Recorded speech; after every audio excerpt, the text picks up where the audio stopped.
Hey everybody, and welcome back to a brand new and a very exciting video.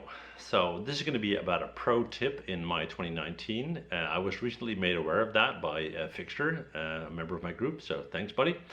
And you definitely do not want to miss this one. This is a game changer. Okay, here we go.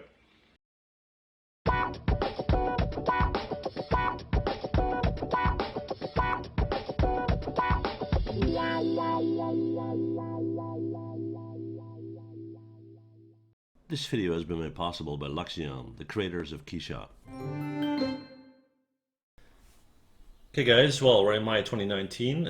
As mentioned in the intro, a pro tip from my 2019. It's fairly new and it's absolutely amazing. So make sure you watch it to the end, and if you agree that it's amazing, make sure you share this video so the rest of the world knows too, right?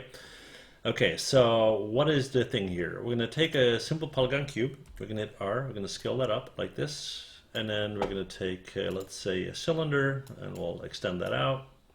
And I'm just going to hit E to rotate that. And the goal here is to create kind of a horrible topology, right? So we got this guy, we're going to shift like this guy, we're going to go up to mesh, boolean, and let's go to difference.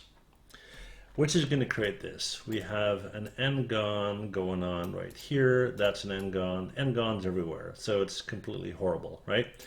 Now, what we're going to do next is we're going to go in here. We're going to make sure we got object mode selected. And we're going to go to the mel command line down here. And we're going to type in poly in lower caps and then Remesh like so. And we're going to hit enter. Now, as you can see, that triangulates our cube looking like that, right? So what I'm going to do is I'm going to hit Control A to open up the attribute editor, and we're going to check out the poly remesh tab right there. And there you have a threshold. It's set to 1 right now. If we, for example, bump that up to 5, you'll see that it will become a much lower mesh. If we do that, let's say 0.1, and we'll give it a sec because that is quite dense. There you go, right? So let's set that back to 1. So that's the first step of the process. So the next thing we're going to do is we're going to turn this into quads, okay? So we're going to go back into the mel script line here, and we're going to type in poly Retopo, and make sure you use a capital R there, right? So let's hit enter again.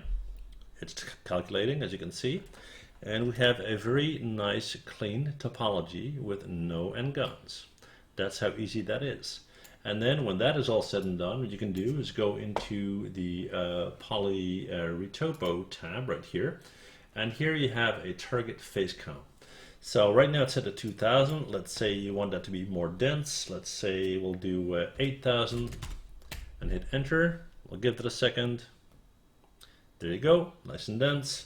If you want it to be less dense, let's say 500, hit enter, and there you have it. So is that cool or what? If you think it is, thumbs up, and please share this so others can enjoy this as well. And that's all for this video. So thank you guys so much for watching, and see you guys next time. Bye.